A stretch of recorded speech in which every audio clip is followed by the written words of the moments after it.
marginal opportunity cost. Marginal opportunity cost is the number of units of a commodity sacrificed to gain one additional unit of another commodity. Marginal opportunity cost is equal to delta y by delta x. Delta y means loss in output of y and delta x is equal to gain in output of x.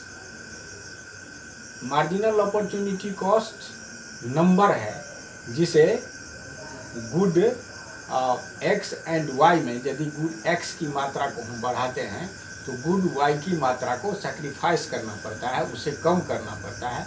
जितना कम होता है good x की मात्रा को बढ़ाने के लिए good Y की मात्रा, that is marginal opportunity cost. जैसे यहाँ हम देखते हैं production marginal opportunity cost schedule के आधार पे।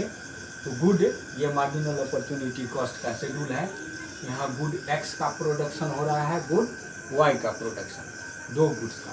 जैसे कि प्रोडक्शन पॉसिबिलिटी कर्व में भी बताया गया है कि production possibility curve represents the different combinations of two goods which can be produced with given resources and given technique of production, assuming that the resources are fully and efficiently utilized।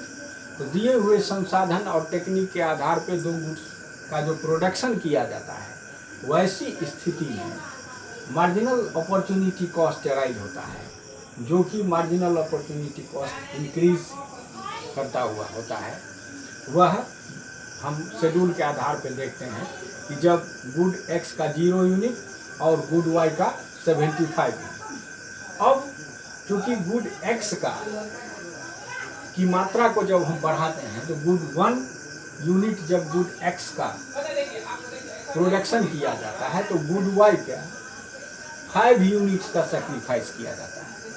ये marginal opportunity cost है।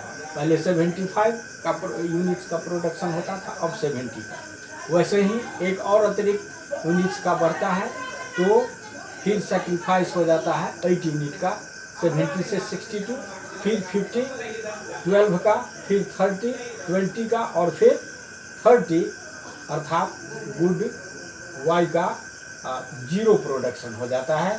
सारे के सारे resources को good x के ही production पे लगा दिया जाता है, जबकि जहाँ 75 यूनिट्स ऑफ गुड वाई का प्रोडक्शन जब हो रहा है, वैसी स्थिति में गुड एक्स का प्रोडक्शन 0 है।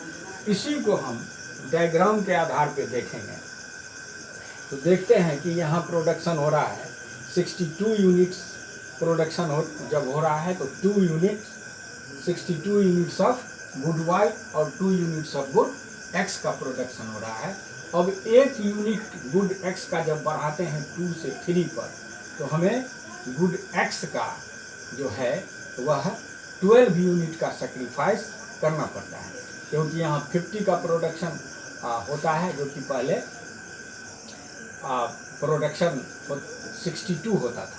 62 से घट के अब प्रोडक्शन हो रहा है 50, अर्थात 12 का यहाँ पर सेक्रीफाइस हो रहा है। That is marginal opportunity cost. जैसे कि यहाँ देखें मार्जिनल अपॉर्चुनिटी कॉस्ट को फॉर्मूला के आधार पे जब हम इसे इसको जब इसका कैलकुलेशन करते हैं तो marginal opportunity cost is equal to delta Y by delta X. Delta Y is equal to loss in output of Y, delta Y is equal to delta X. इसे हम ए बी एंड सी के आधार पर में इसको solve करेंगे, calculate करेंगे।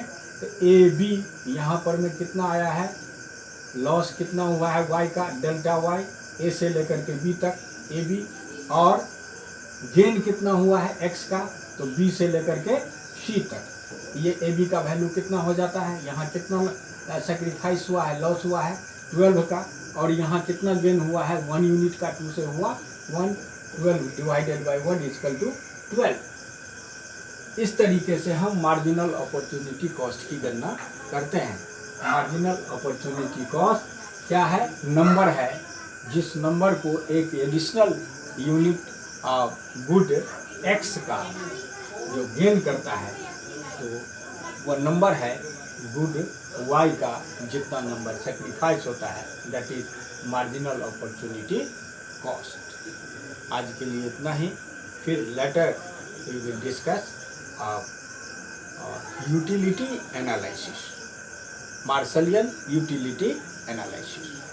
Thank you very much.